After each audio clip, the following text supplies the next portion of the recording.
Uh, well, good morning, everyone. Thanks for having us today here at Mobile World Congress. My name is Chris Guerin. I'm CEO and co-founder of Neutroon. Thanks, first of all, to MWCapital Barcelona for inviting us to this stage to present what we're doing in order to make next generation private wireless simple. So I will be telling you today what we're doing from Neutroon. We're a startup from Barcelona. We're a spin-off from one of the most renowned labs here in Barcelona. And our journey started with the following question. So why aren't more companies deploying private LTE and 5G? And what we discovered is that there are many issues, complexities to deploy private networks. And the reality is that private LTE and 5G will be the preferred choice for wireless, especially in mission-critical environments. And this is because of a few reasons. The first one is related to performance, reliability, data privacy, cybersecurity. So more and more companies are really deploying full telco networks, cellular networks, inside the factory, for example, or inside the warehouse. The return on investment of this type of networks is expected to be very high, and that's why companies are doing this. And 1 out of 3 industrial companies are really looking to get access to spectrum, which is a reality in some geographies in the world, like US, UK, Germany. So it's going to be a massive transformation. That's a reality. It's about the decentralization of the telco industry. Instead of having very large monolithic networks, what will happen and what we will see is a network of networks, essentially. This is being pushed by access to spectrum in more countries around the world, directly for the industry, for the company, right? Me as a company, I can go to the regulator, I can buy my spectrum, and I can deploy my own network, right? So I can sort of become my own MNO. This is growing at 20+% per year, and it's going to be massive. Again, I mean, 14 million networks by 2030. So this is a full transformation of the industry. So what's really the problem? So how do we make this happen? How do we make this scale? And this is not an easy task, especially for this guy. For the guy inside the factory, the guy deploying the network, having to deal with all the cables. Typically, people that know how to deal with Wi-Fi, but they don't know how to deal with cellular technologies, with LTE, with 5G. Okay, we call this the 5 challenges of private 5G. The first challenge is the high TCO of the solutions, the high cost, the high capex. Especially because there are not so many packaged solutions for companies, right? So when companies need to go for a packaged solution, they go to Ericsson, to Nokia, and these technologies are obviously more expensive. But then there are options. One of the options is to start mixing and matching different components from different vendors. But when that happens, complexity increases. This is really, what we want to solve, the problem of the guy from the picture that I presented before, right? There's also no integration with other technologies like Wi-Fi, and we believe that the future is about hybrid networks, so not just, Wi-Fi or 5G, but really the combination of networks. And also the fact that it's not easy to find use cases to really get the return on investment on that network. So you want to have a solution that makes it also easy for a company to deploy applications that can add value to the company. So basically, this is the second question we made. So can we make private LTE and 5G simpler and more affordable for these companies in order to make them really grow and scale? So I have a short video that presents what we're doing. And then it'll go deeper into our first deployment, the product, etc. Okay?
Yeah, so this is what we're doing. This is how it looks like.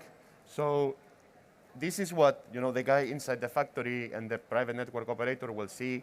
It's a very intuitive and modern usability interface, more similar to what a SaaS would look like. And then that's how we are solving and tackling these 5 challenges. So first, we are a full vendor agnostic platform on all elements of a telco network, from the core network to the radios, to the transport. So this really creates a next level of flexibility to the end customer. And this is what customers in the end want, right? I want my factory with this solution because it's better suited for my use cases. I want, the other factory with another solution, right? But then I don't want to have the complexity of managing all these things in silos. And we provide that unified interface. We make it easy for different vendors through our marketplace to have this plug-and-play experience. We have an open API to do that. We provide this intuitive multi-tenant user interface. We can manage 5G LTE and Wi-Fi from the same platform, which is, by itself, one of our main differentiating factors. And we have also a third-party app marketplace to make it easy for the company, for our customer to deploy, advanced applications. This is more related to the architecture. So, here, really, you can see our core intellectual property. We have a platform that lives in the cloud where we can manage all these different multi-tenancy aspects. So you'll have, your different customers, your different networks, your different applications, right? Which you will orchestrate from the cloud. But then, really, what we do is we manage local infrastructure, right? What you see in the boxes within the dotted line, that's one factory. But you can have hundreds of factories, right? Hundreds of factories with hundreds of radios managing multiple applications, right? So that's the complexity that we are solving.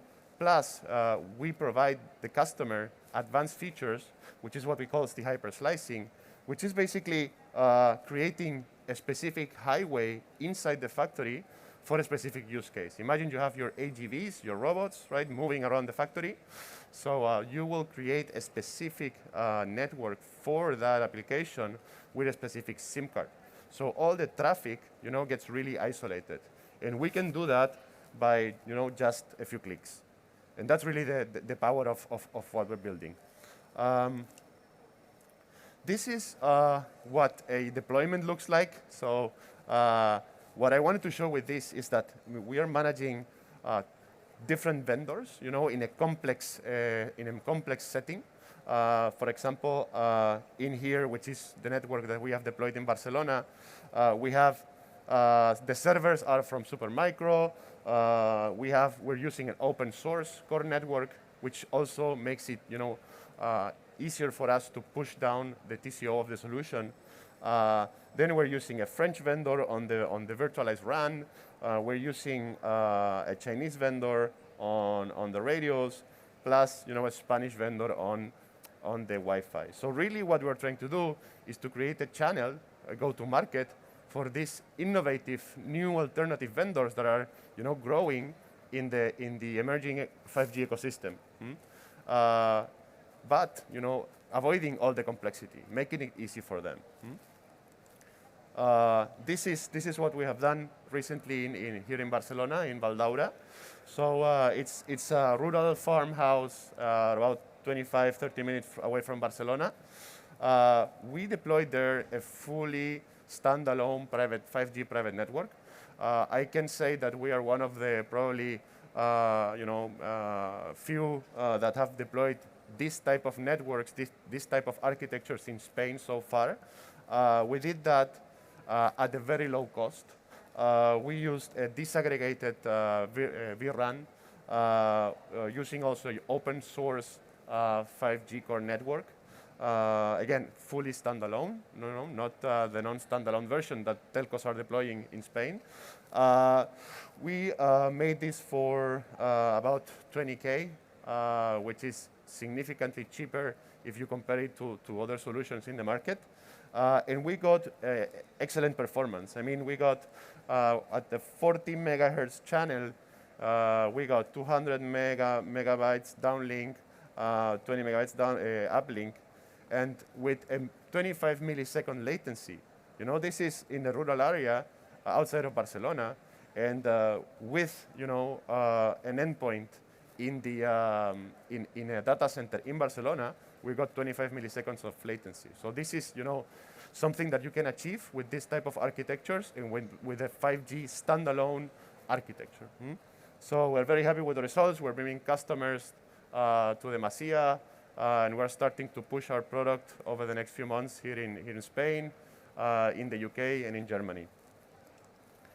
Our main model, it's basically to enable private network operators to deploy cheaper solutions, simpler solutions to the end customer. We're mostly focused on system integrators, especially in parts of the world where the frequencies have been liberalized for the industry. We want to accelerate time to market for them, so that if you are a system integrator typically working with Wi-Fi, in just a few days with Neutroon, you can start offering private LTE and private 5G for your customers at a very competitive cost, and with a platform that makes it easy for you to deploy that service, also with a lot of flexibility. Plus, the fact that you can manage different technologies from one platform. We're looking to serve verticals in the manufacturing sector, in construction, in healthcare, and this is our partner ecosystem that we're growing mostly in Europe for the time being. We have projects with a German system integrator called Opticoms. We're working with Fujitsu here in Spain. And we are expanding our ecosystem of vendors. So on the core network, again, we use an open source core network called Open5GS. We're now integrating Druid, which is one of the most advanced core networks for mission critical environments, factories, mines, warehouses, etc. And on the radio side, we're working with Amarisoft, with Accelerant, also Galgus and Sunwave. In terms of applications, the first application that we are onboarding in Neutroon is a cybersecurity application. This company is from Taiwan. They are specialists in cybersecurity. So when you buy one Neutroon-powered private 5G, you will have the possibility to easily deploy the cybersecurity aspect of it. Plus, we're also working with Fujitsu to onboard Industry 4.0 applications and with local startups here in Barcelona, like Augmenta Solutions, to provide other use cases like AR, VR. We have been also selected by a very prestigious accelerator in California called EvoNexus. That's the accelerator from Qualcomm, from Verizon. We're just starting with them, but also very, very promising for us to expand, also to the US over the end of this year and starting of 2022. I wanted to present you the team that it's not here. Most of the team is in Valdaura, actually, where we have the network up and running and where we have customers visiting us every day. Alberto is someone with 20 years of experience in the industry. He was the former CEO of Tech Mahindra for the south of Europe. I'm coming more from a business background. Xavi is leading product. He's been working for 12 years already in leading product development for Netgear, which is one of the main Wi-Fi players in the world. Ricard Sales, he's been also working here in Spain with CaixaBank as one of the leading architects. And we have leading all the telco side, all the cellular 5G side. Dr. Akshay Jain is a PhD from the UPC here in Barcelona. And we have very great and committed advisors like Fernando Molina, is the ex-CTO of MásMóvil in Spain, Jaime Bustillo, ex-CTO of Vodafone, And we have Glenn Almendinger. He's a consultant that with many, many years of experience in the tech world in the US. So yeah, just as a recap and just to close my presentation today, why Neutroon? First, it's about low TCO. We want to lower the cost of private LTE and 5G so that SMEs can really, take a leap towards digitization. But we don't want to lock them in. We want to give them flexibility, allow them to choose the vendor they want. We want to make it as easy as Wi-Fi. That's the promise, because cellular technologies have not been designed for the IT world. They have been designed for the telco world, right? Plus, we are providing very advanced features that are the result of more than 5 years of R&D here in Barcelona. So this is what I wanted to tell you. Thank you so much. Thanks to MWCapital. And see you soon. Thank you.